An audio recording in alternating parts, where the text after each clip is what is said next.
Welcome to Pacific Unitarian Church for the memorial service of Godfrey Pernell.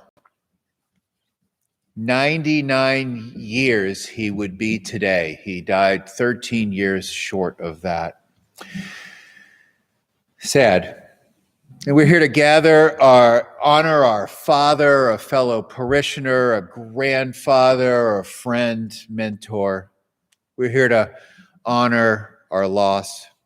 We're here to drop memories of earlier days and basically remember ourselves, right? Great word. To remember is to pull back together all of ourselves in this room in relation to who we are in relation to this man, and to remend ourselves back together in a new way, given he has passed in the physical form. Our connections to you, Godfrey, are long and they're deep. Whether we're parishioners or not, a piece of us will be left here today as we move forward, and a piece of us will never forget you either. And I light our chalice with those thoughts.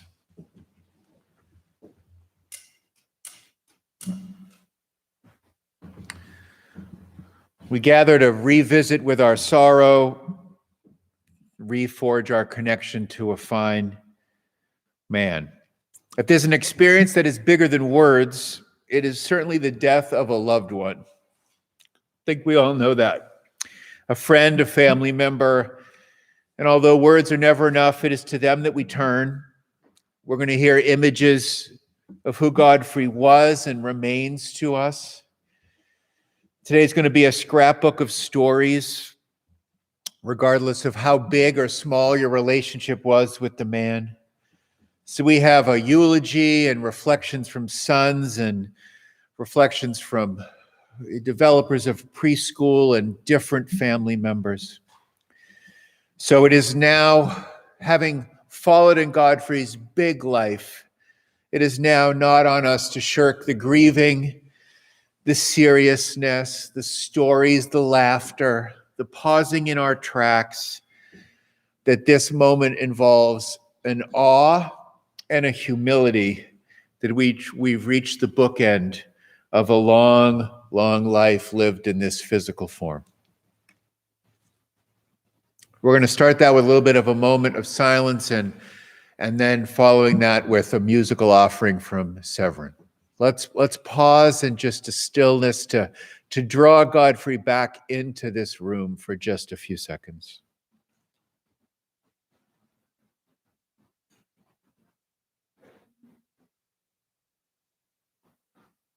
Thank you.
Godfrey loved Dixieland jazz. You'll hear a little bit of that today. Wish we could all be here. We're going to all be back. Mark your calendars for March 19th. That's a Saturday night. That would be, that'll be the weekend of Godfrey's 100th birthday, and we're going to have a party. This is a memorial service. That's going to be a celebration of his life almost exactly a year from now. So pencil that in. Here's his eulogy. It was a joy to write. It was tear-felt and heartfelt. And I'm a believer that everyone, good or ill, deserves a summary of the way that their character meets their circumstances and has become essentially their legacy, their destiny. I'm old-fashioned like that. I don't believe in a divine judgment. There could be one. I don't believe that that's true. But I do believe in a secular psychological way that we should live as if there were to be a test. Pushed, I would say, somewhere deep in my Puritan soul, I stand that everyone should hold the idea that someone is going to tell their story as a motivation to live well, use their time wisely. That sense of being witnessed is not for everybody. Might not be an easy thing for people to accept. People would prefer to live as if their life was not going to be summarized. This is that moment for our beloved Godfrey. This is an easy and sort of joyful journey to write because it's so full. Godfrey began his journey in this life exactly 99 years prior to this one. Think about that. A day in inner city Boston. He was the first of immigrants from Russia, the oldest of four, for which a lot of pressure was put on him. Being born in 1922 meant that the man we pay tribute today was lucky enough to have missed the 1918 pandemic, but just by a bit, but not lucky enough to have missed the Great Depression or being one of the many men that were risked dying in World War II. He spent most of his childhood years and then the last year of his life during some of the hardest times, bookended by that 100-year span. I like to think about Godfrey filled in almost all of that middle, from the Spanish flu to the pandemic of this time. Hardest times. Wayne phrased it nicely when he said that those early experiences might have formed his ability to be forward-thinking and as tenacious as he was. Godfrey's family moved from Boston fairly early in his life to the northernmost end of Chicago, where Godfrey spent almost all of his sort of kid time up through his teenage years. Should be no surprise to anyone that he displayed some of that industriousness and drive that anyone who's probably witnessing this, who's not a stranger, would know him to be. During his childhood, he performed these classic mid-century jobs. I hadn't thought of it till I saw them in order, right? He sold newspapers. Can't you just see Godfrey hucking newspapers in Chicago, of all cities? Sold newspapers, worked at a soda fountain, was a lifeguard. If you know Godfrey, you know he loved his time as he worked as a cook on a train, a Chicago train that traveled like the sort of northern East Coast to New York, I think, frequently. Spent a lot of time, for someone as remarkably as experienced and as successful, and, you know, was the mayor of cities and, you know, dentist, businessman. He spent a remarkable time talking about that time on the train when he was a teen and into his adult years. Godfrey and I both shared roots in Boston, but we also, about a half a century after he had left, I spent a year in roughly the same neighborhood of Rogers Park that he grew up in. We talked about that on the edge of town. I swam at the beach that he was a lifeguard at when he was a kid. And we can see those Chicago roots in him. Sort of Godfrey has a kind of a toughness to him that Chicago has, but he's also such a Californian too. He was on this peninsula living nearly before almost every one of the trees that you can see, if you're familiar with the area, was grown. It was a sort of plains and grasslands before he got here, before people moved in and planted trees. Godfrey was here essentially first. During his young adult years, Godfrey hustled. He would proudly relate tales of being in 2 different colleges across town in Chicago, and before he entered dental school, he needed to get enough credits to move forward. I would love to see somewhere there where Godfrey does work in that train and running around like a young man. I only know him following a walker at not his strongest times, but still a potent force. As a college student, he was the founding chapter member of Kappa Alpha Omega, which was the first Jewish dental fraternity at the University of Illinois. It would be maybe the first of the many leadership roles that he played. It was not long after completing dental school that World War II called, and he was a dental officer as a lieutenant on a shipboard serving, hundreds, maybe thousands of people as a dentist. In the 40s, he followed his folks to California after the war. Most of us know him in that form. He started practicing dentistry, but hardly, as you know, with Godfrey, a rolling stone gathers no moss, and he's so unidle. He was associate, and then he became a partner, and then he went on to own a couple different practices. He went to a leadership school he talked about in Long Beach at that time.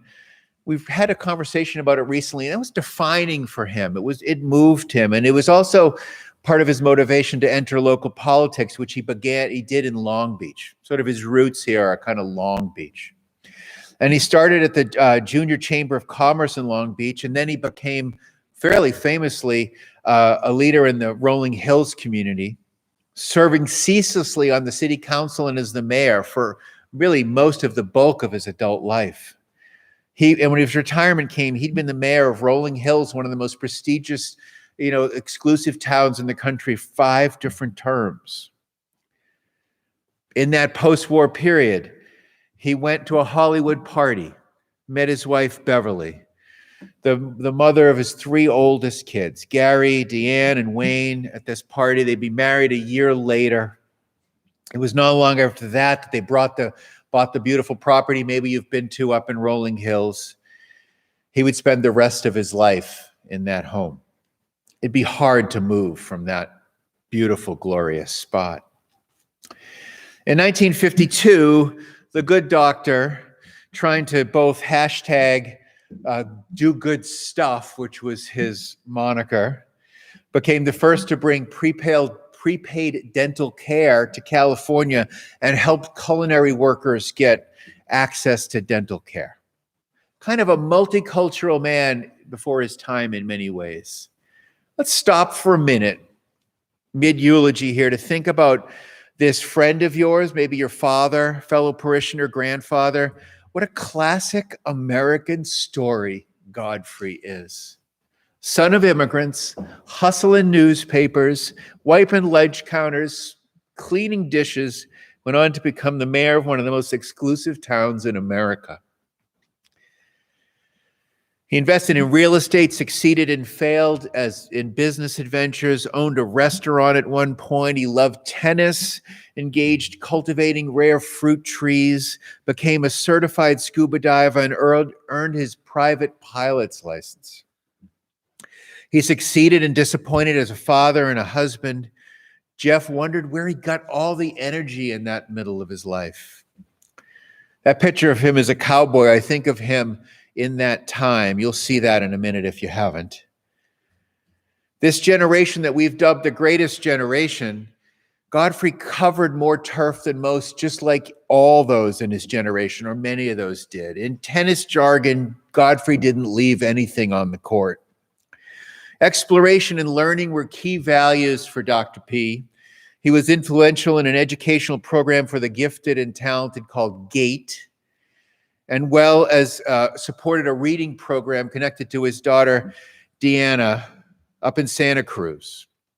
For those who knew him at PUC, and we'll hear about this from Sylvia, who's going to be up here in just a moment, we know that at 93, he was the driving force, one of a few handful of people that pushed this church to become the founder of the Pacific Sage Preschool, which has been a brilliant idea.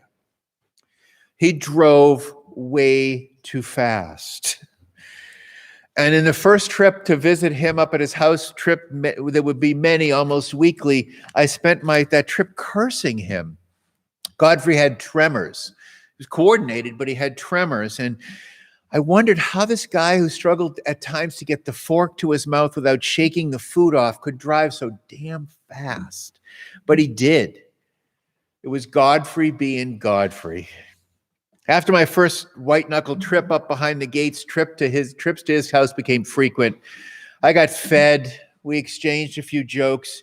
And although it was something that I sort of did, part of my ministry, I always walked away with an idea or a task or 3 that I could take back to the church. There's always more work. Godfrey and I might have outgoing personalities and sort of a good-sized egos, but I don't initiate big projects like he did. I always respected him for that. My goal is to dutifully knock things off my to-do list, not add them. But he's a visionary. Makes me respect those that are. He, both to his credit and detriment, had a drive and a desire for things to go his way. He was sharp. He was innovative. He was a little insensitive. He was brave. He was a man with a twinkle in his eye, an agenda up his sleeve, and piss and vinegar in his veins. Godfrey was driven by an ego to be somebody, and that hashtag, do good stuff. We comically fought over whether the church needed a supplemental parking lot. We don't. For the record, I take no pleasure in not getting the last word on that. I'm going to miss him. Godfrey was, of course, a parishioner, but he was also, in a way, a friend. He was a mix of Jeff Bezos and the frat guy that you could convince to join you in a panty raid. For mostly better, but sometimes at the cost of hurt feelings, he was a force of gravity. Given he was a man with drive and needed to be engaged, it's a good thing, a very good thing that he had the will to build rather than to destroy, to do good stuff rather than bad things. I wouldn't want his capacities to be paired with someone with evil intentions. That would be dangerous. Godfrey's temperament probably slowed some over time, but I never saw too much of that. I never saw him in his strongest years. But Godfrey was always iconic. Iconic in his entrepreneurial spirit, iconic in a zest for life that he held so late in life. But even if Godfrey was the guy behind the walker, he was always a big man on our campus. I don't need to tell anyone who's been here for any length of time that Godfrey might have been this church's most consistent public face. So I speak with all of us here from church as a representative of them, that with a sadness that one of PUC's Mount Rushmore parishioners is gone. He'd obviously begun to fade over the last years, and particularly in those last 10 days. But you can't buy parishioners like him. It's hard to retain your dignity when you're slowed to the spot where you're shuffling around your home with 24-hour care. But Godfrey did. And maybe the only way you can do that is to build up such a sense of competency in those that see you that it's harder to see the limitations than who you sort of are at your core. His brain and his spirit outlived his body. He was really sharp up to the last 10 days or so. And life is hardly easy, but there are some pearls that come our way. My dad and I have, from my dad, picked up this comic parting thing. You've probably heard me say, drive fast, take chances. It's very similar to have fun storming the castle. And Godfrey adopted that phrase, drive fast, take chances. I learned that from Jeff. It gave me quite a chuckle and a pleasure. So goodbye to that wily coyote, Godfrey. You're not gone. Let's hear a little music after we hear from, we're going to invite Sylvia up here to share some stories from the preschool and their time getting started, and a letter that she wrote to many of the families who knew Godfrey. And and are, have read this. So there's hundreds of people who were touched by him as he became a force in the preschool over the last, just had its 5-year anniversary. Sylvia? Yeah, that was Godfrey. Well, no one is actually dead until the ripples they cause in the world die away. Terry Pratchett.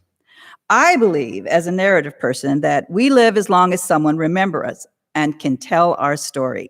Pacific Sage is a part of Mr. Godfrey's story. Fate and friends first brought us together on a Sunday afternoon in September of 2014. Gathered on the sunny Pacific Unitarian patio, Mr. Godfrey, as the children called him, was leading a church committee interested in starting an early learning center on their campus.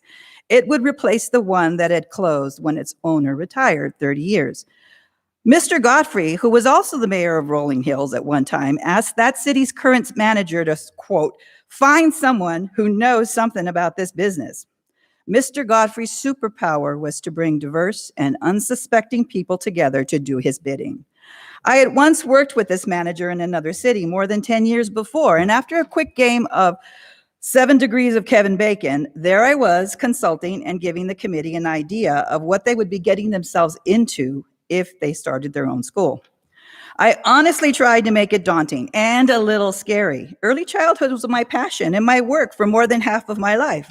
I didn't want them to think it would be easy to create something of quality and value, because it was also a promise to the families who would attend, and it would impact the lives of the children who would come. Mr. Godfrey was 92 years old at that time, and as in the nature of the very old and the very young, he was not afraid. So research and planning moved forward. There were many more Sundays on the patio. And then with the approval of the church's board in February of 2015, a generous gift of rare and possibly magic coins and the help of so many PUC hands, we began an unpredictable adventure and a remarkable friendship. Mr. Godfrey again gathered the diverse and unsuspecting, and working along with them, he painted, he sanded, he ferried materials and tools on his walker to get the school ready. Mr. Godfrey would talk about the experience he and his wife first had with the preschools on the hill when his own children were young. They're not young now. Memories of digging ditches and building fences rediscovered after so many years. Laughing, he would tell me, we didn't know what we were doing, and I thought it was sweet that he thought I did.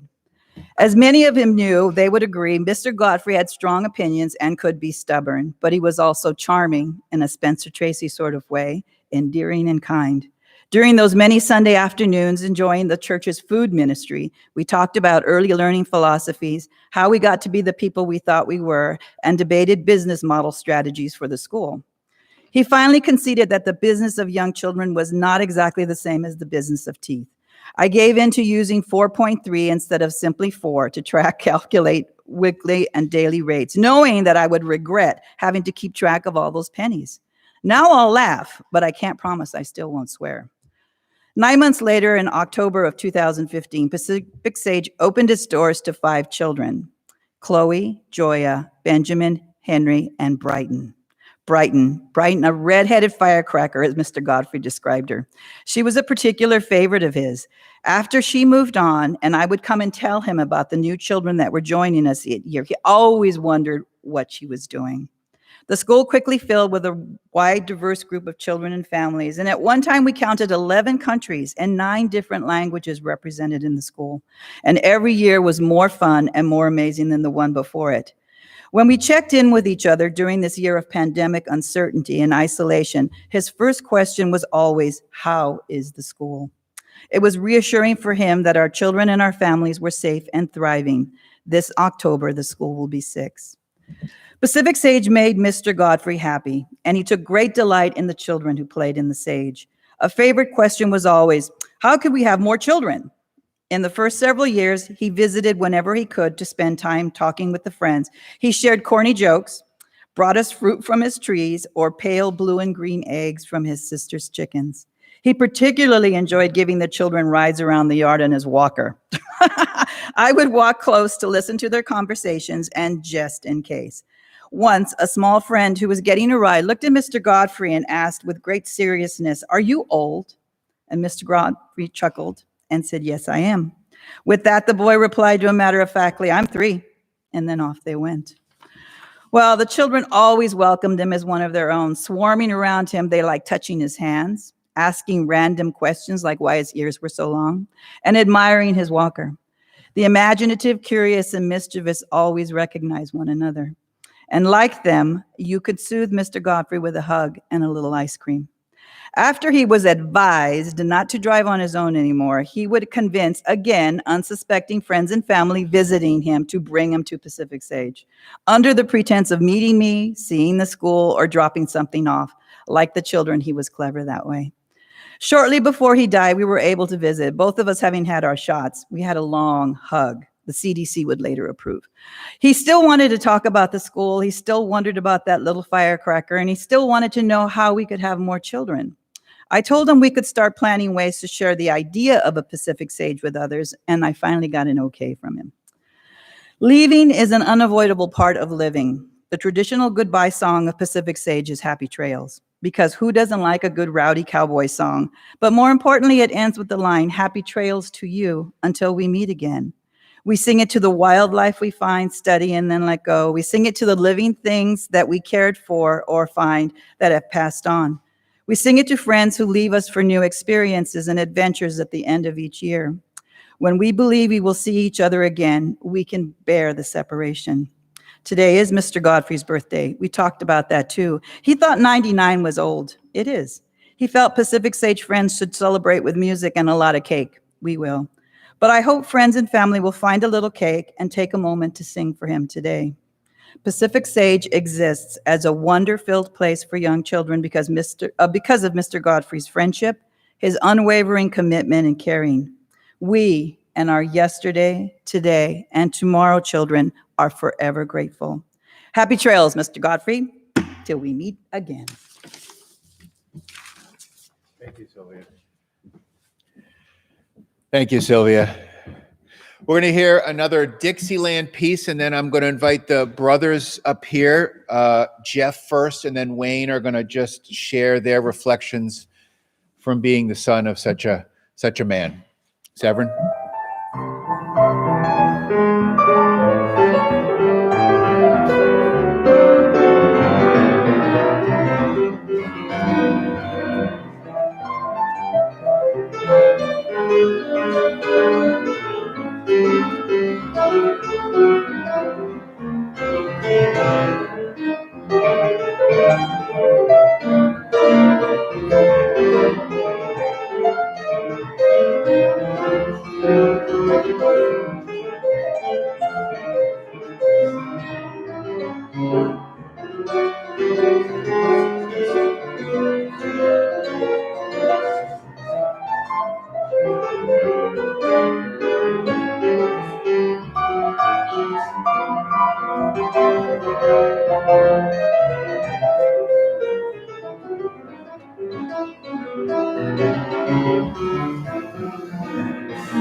Need my glasses.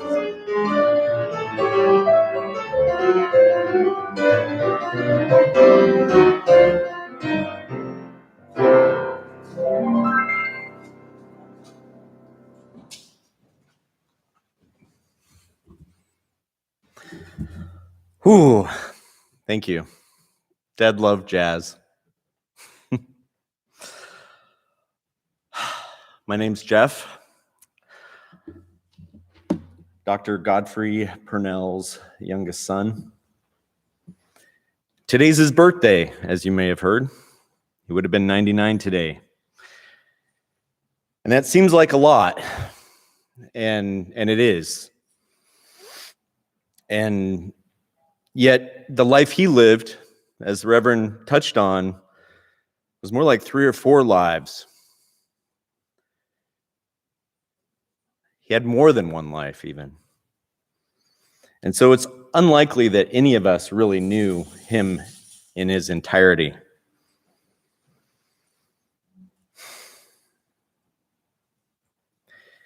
If you ever met him, you'd know that education was a pillar of his being. Sylvia pointed out, at 93, he helped start a preschool. And there's lots of lessons that I learned from our father. And I'm going to share some of those with you.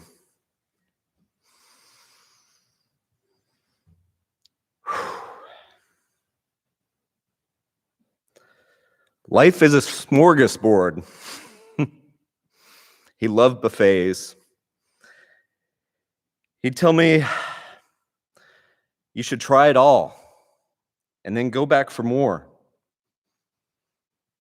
And of course, come back with a huge plate of desserts. I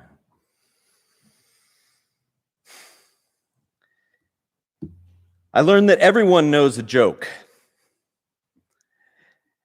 But sometimes you don't even have to tell a joke to get a laugh.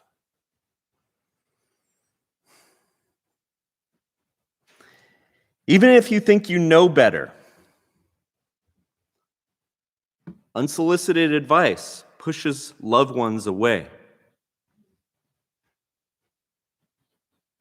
I learned that people show love in unique ways.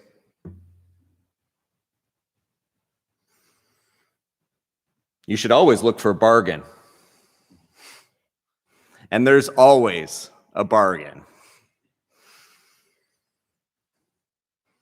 Take an accounting class. Or for God's sakes, don't. Some things are better if you hire a professional. Eat mostly fruit and vegetables. And maybe not so much dessert. There's always room for chocolate gelato. Powerful people are lonely.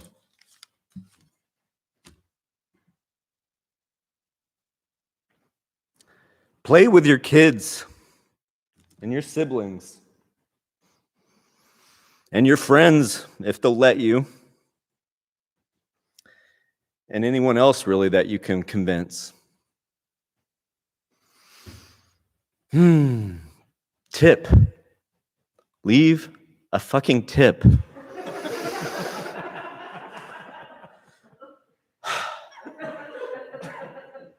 Treat your employees with respect. Protect your knees and exercise. Exercise your mind.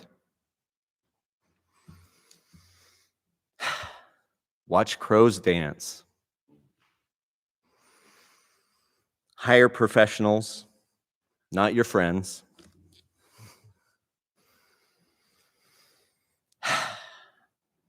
He taught me that relationships are most intense when they're on the edge of breaking. And sometimes they break. Maintenance is worthwhile. And it's an investment that you should put into all areas of your life. All relationships are complex.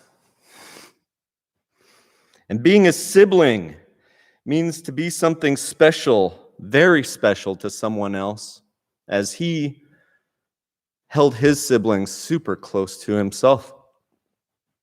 And I hold my siblings close to me.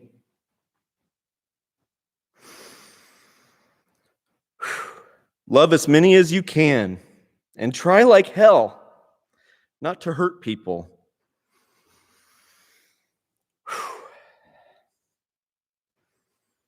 If you can, do that with all your innate and your learned abilities. And sometimes that learned ability, takes lots of therapy.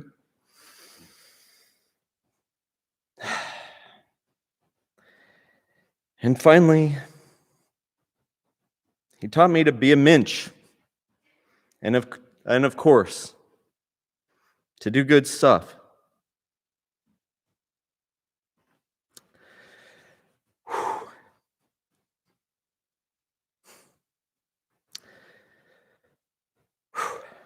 I said I love you, Dad.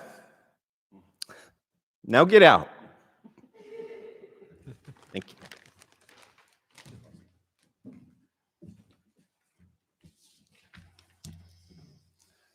Well done.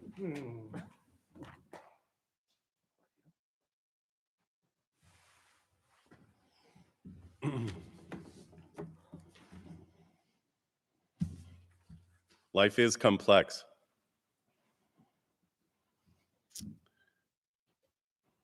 Life is complex. There are seasons we each encounter, embrace, or fight against. We expand and we contract. Nature offers us expansion and contraction, and here we are. As one fades, others emerge.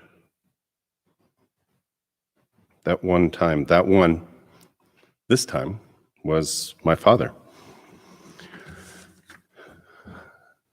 Life is complex, and so was my dad. I believe that success is claimed based on what one gains. And I believe that significance is measured by the impact a person has, the positive impact. My dad's work positively touched the lives of thousands, tens of thousands, maybe even hundreds of thousands. And he touched each of us differently. I think a person's life can be measured by the values they embodied. He clearly had high standards. He valued education and exploration. He valued learning for the sake of gaining more knowledge. He valued service to others. And certainly he was a great fan of humor, and he had a quick wit.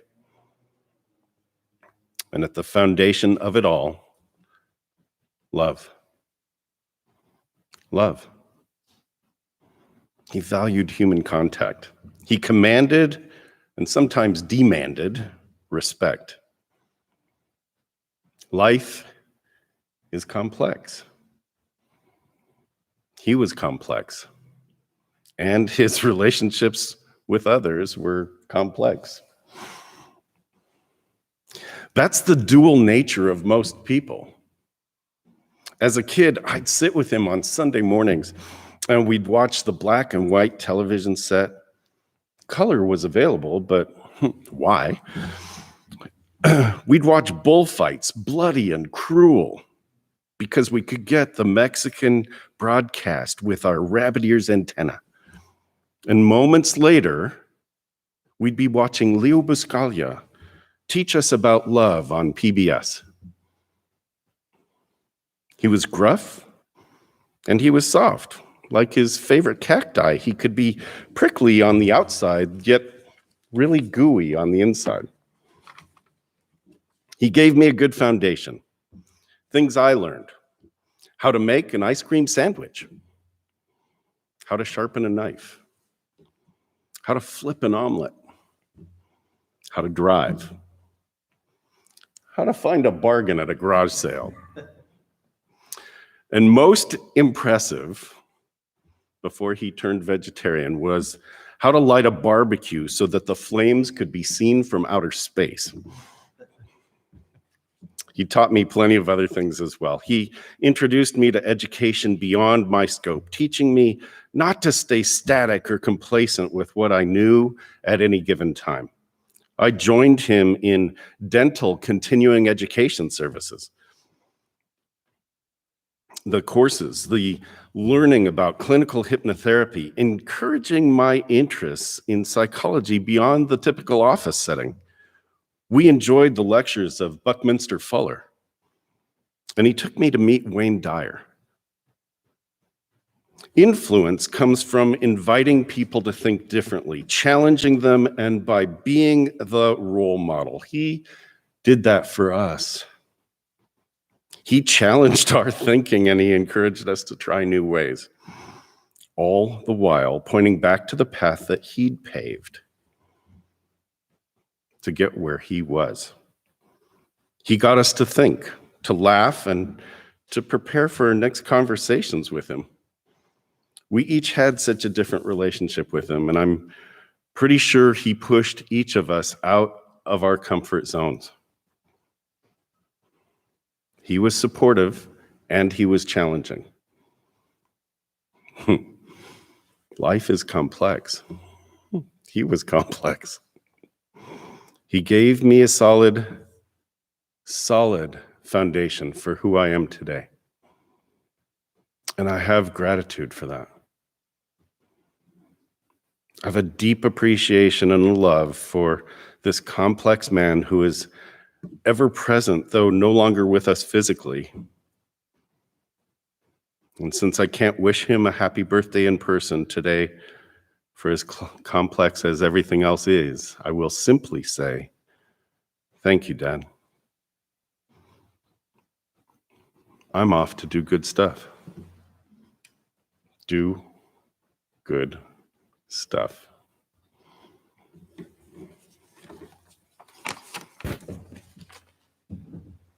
We're now going to hear from Godfrey's sister Estelle, taped at his graveside service on Friday. Well, as most of you know, and I may be telling you something you really know, his parents came from Europe. They were immigrants. His mother and family had tickets on the Titanic, and fortunately, they were late. And they had to wait in Liverpool for 2 weeks. They came over, not speaking a word of English. His father at a different time, his mother when she was 13. And he was the firstborn son. A lot was put on him. Tremendous amount of responsibility, both social morality and doing things right, taking care of his family, taking care of the world, as it were. I think that set the tone and the path for his life. He was admittedly irascible and had a firm grip on his surroundings. And if you peel that back, there was the most tender, the most loving, the most kind, the most vulnerable of hearts. We became very close in the last number of years and spoke on the phone a couple of times a week. He was my memory buddy. I've known him for 89 years. And he loved profoundly his family and his grandkids and his great-grandkids, Will and Rory and Jack. And I'm afraid to say the grandkids because I'll forget it. But I do know Jacob and wait, don't tell me. It's not a test. Jacob and Lucas and Serena and Trinity and Daniela. Danielle. Did I get them all? Daniela. I'm sure And please, Miranda and Xander, bless you guys. He adored his family and his grandkids. They made him so proud and so happy. He spoke with them with such pride. Amelia and Leah. He learned to be responsible at a very early age and continued to do good stuff. He was stoic. He could say in a few words everything so directly and so keenly and so sharply. He shunned triangulation. He shunned gossip. Just the facts, ma'am. he was more than alive to me. He was super alive. He Yeah, spoke about Rushmore. I see him up there with all the frailties and the gifts that the other people in history have had. When Jeff told me that he had passed, I said, no, you have the wrong room. Yeah. He was so, what can I say, so strong. He loved, beyond his family, he delighted in nature. His fruiting trees delighted him, his cacti, the peacocks, the raccoons that his late wife fed, Beverly, dear Beverly. He loved his mother's rice pudding and simmus, which I tried to replicate. I know there's so much more to be said. I feel he's here, and yet I miss him so greatly. I miss those talks and speaking in the colloquial family language.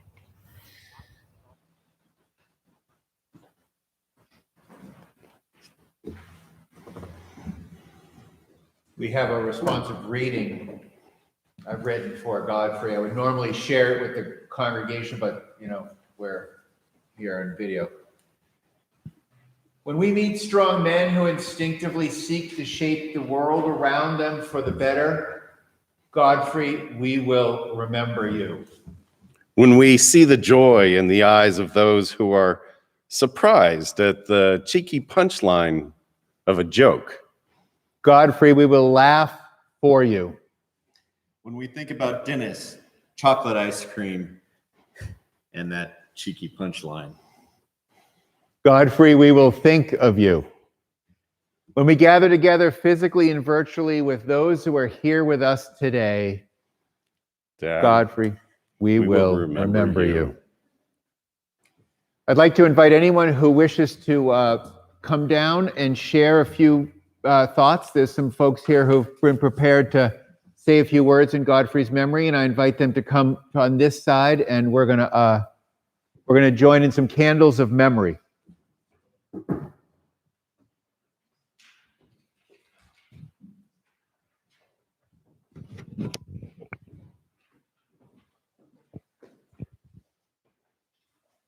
Come stand here and share what you want to share. Is it working? Working, yeah. Okay, perfect. Hello, I'm Miranda. I was lucky enough to call this man my grandfather.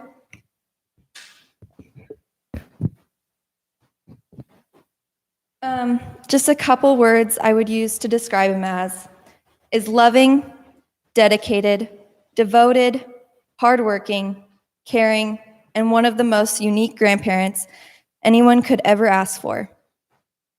His energy, delightful smile, and 2-minute-long jokes touch so many.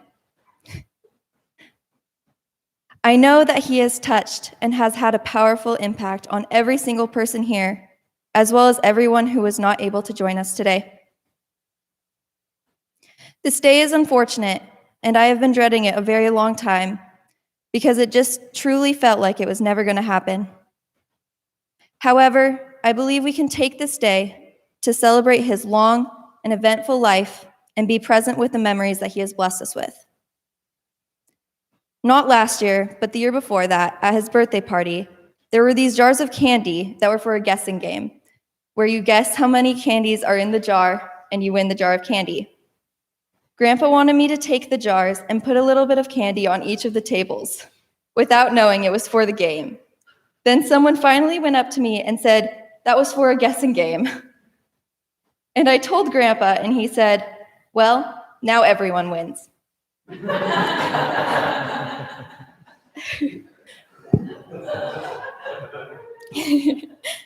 I really believe that's how he lived his life. He really did want everyone to win, which is why I believe he pushed me and the entire Pernell family so hard. He was someone who could push you past your successes. Last month was the last time I saw him before my great adventure to Mexico. He was laying in bed, and I went in his room and I held his hand. He opened his eyes and said, I'm proud of you, sweetheart. It felt good to know that he felt that I was accomplishing things and that he was impressed. I am so grateful for him and the memories. I will never forget the trips to the Living Desert, Disneyland, and Universal Studios. I will never forget the time he ziplined at 89 in Costa Rica, or survived a tubing accident with me and my family down the river. I will never forget that sweet chuckle and his morning whistles and the multiple wet willies. My grandpa will be missed, however, never forgotten. He was an incredible man, and I think we will all do a little bit better stuff because of him. Thank you. Thanks. Here. Yeah. Thank you, Miranda.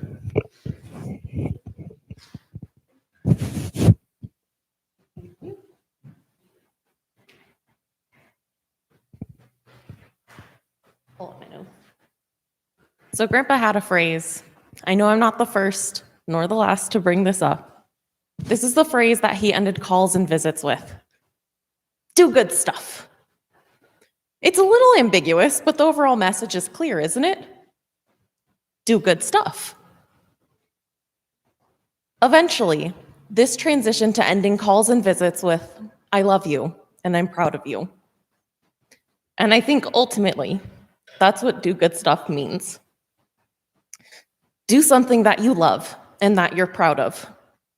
And so today, I'd like to share with you something that Grandpa loved. I'm not talking about whistling while making latkes or eating ice cream immediately after dinner. I'm talking about jokes. Grandpa always asked everybody if they had a joke for him. He said it would make them smile while they tried to come up with something.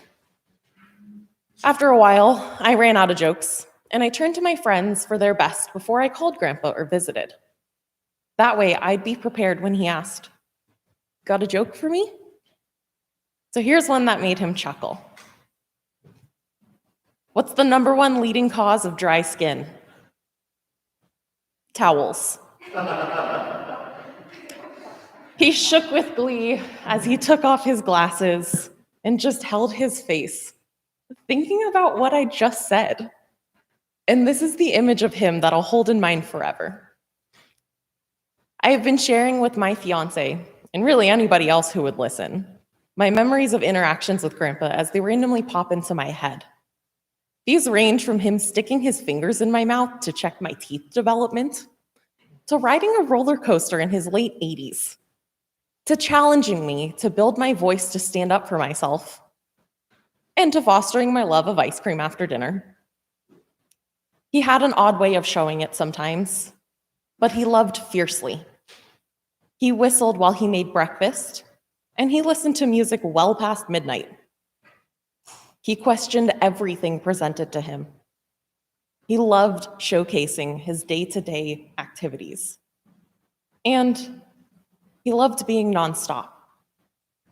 There was always something more to pursue.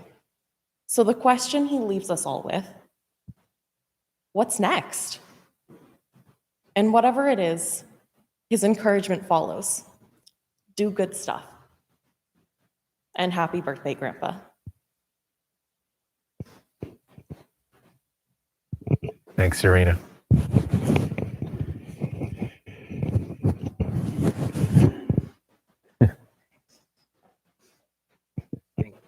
No worries. All right, here's my phone. It's funny, you can see like the generational differences between like people that come with paper versus people that come with phones. Hey, good afternoon, everyone. Most of you know who I am, but for those of you who don't, I'm Lucas Pernell. I am Wayne's son or Godfrey's grandson. When I received the news about Grandpa's passing, it began a flood of emotions, and in those reflections, I've had some time to ponder on some of my favorite memories with him. So I'm going to try to get through these.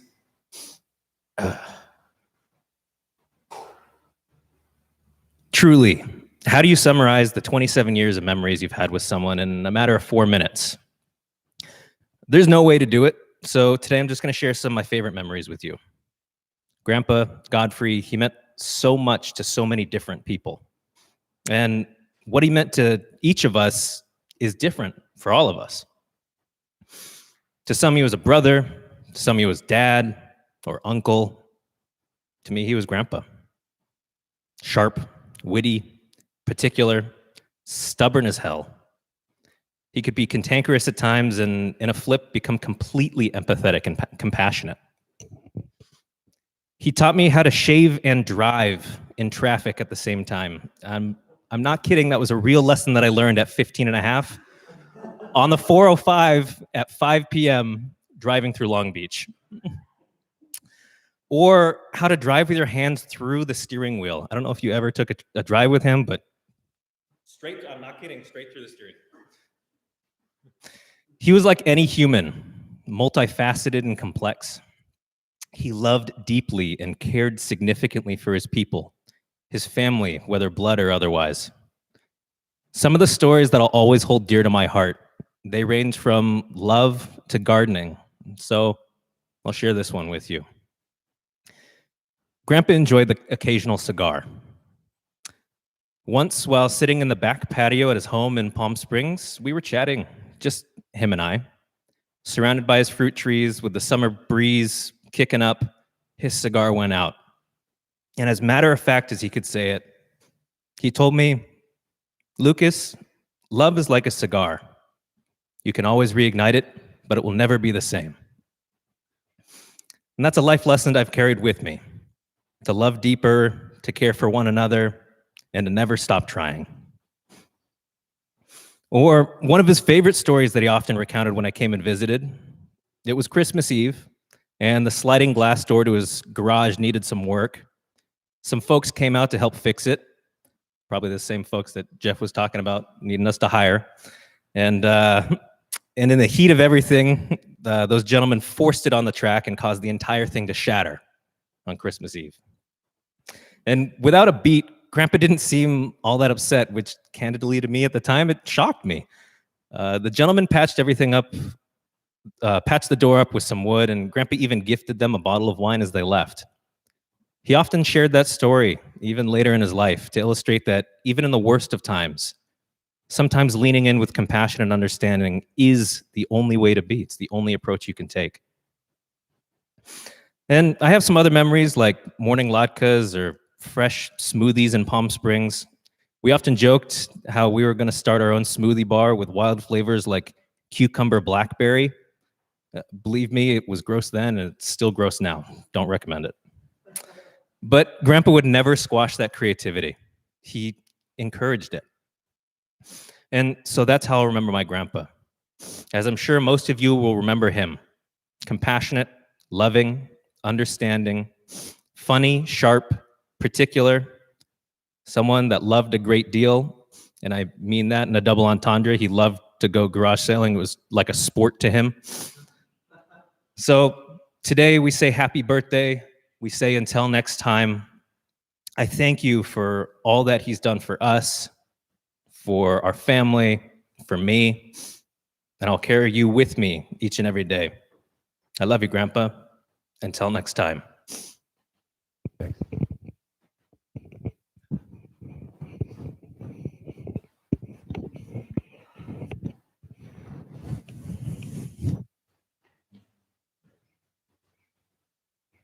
Any other voices? Okay.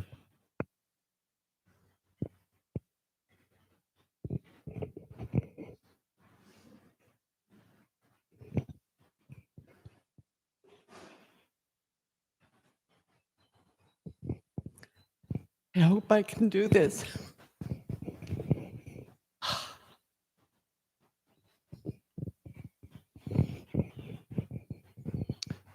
My name is Molly, and I'm Jeff's mom.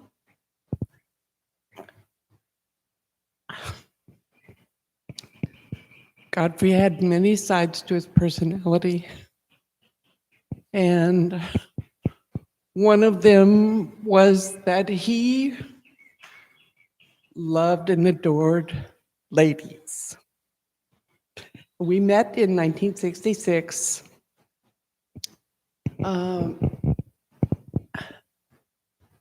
And he asked me for my phone number, and I inadvertently put down my right number. Usually when us gals, we were a bunch of nurses from the hospital, went out and about, we didn't put down our right number, but it just suddenly came out. And we started a relationship, and Godfrey and I really shared a huge bond. And he wanted me to be involved with his family. And he and I wanted to start a family. And it was exceedingly difficult. He introduced me to Unitarianism. And I came here to church for a while, and then started down in Long Beach with Rex Dysons as the minister. And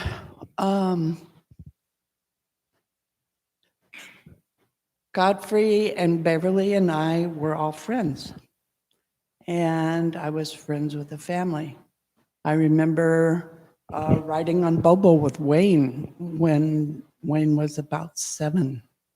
And he shied and we fell off. we had an interesting afternoon. When Deanne was diagnosed with cancer,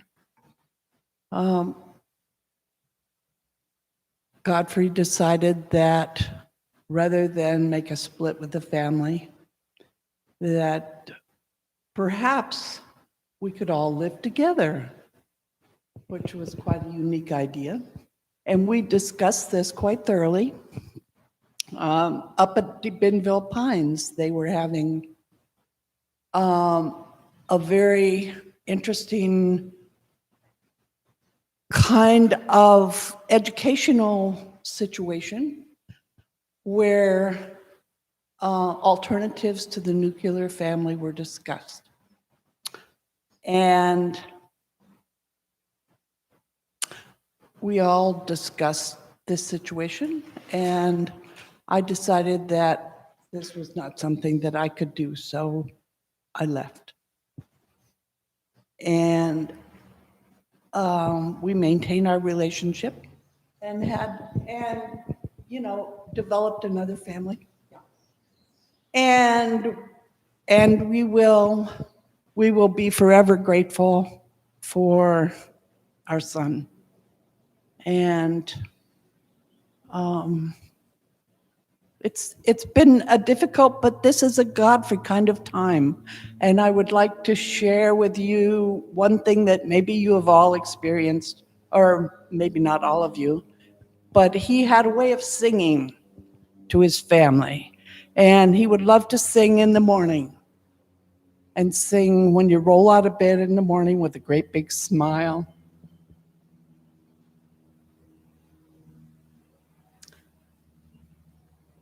And I remember that.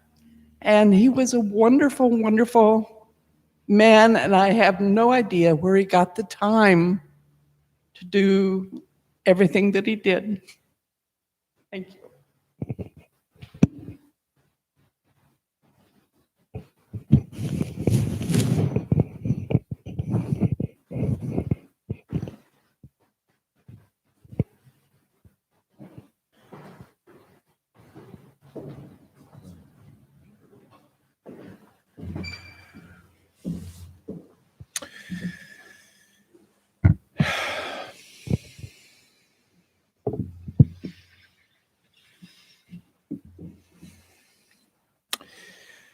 God, we commit you to the earth, to the sky, to the spirit. We're going to follow this with some Dixieland music, and you'll see a connection of photographs together. While we show the photographs, where Severin's going to play us out not with Happy Trails, but with a Dixieland song. Thank you all for being here. Swift peace of the wind to you, Godfrey. Swift peace of the air. We'll miss you. Amen.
present will be able to see these photographs outside.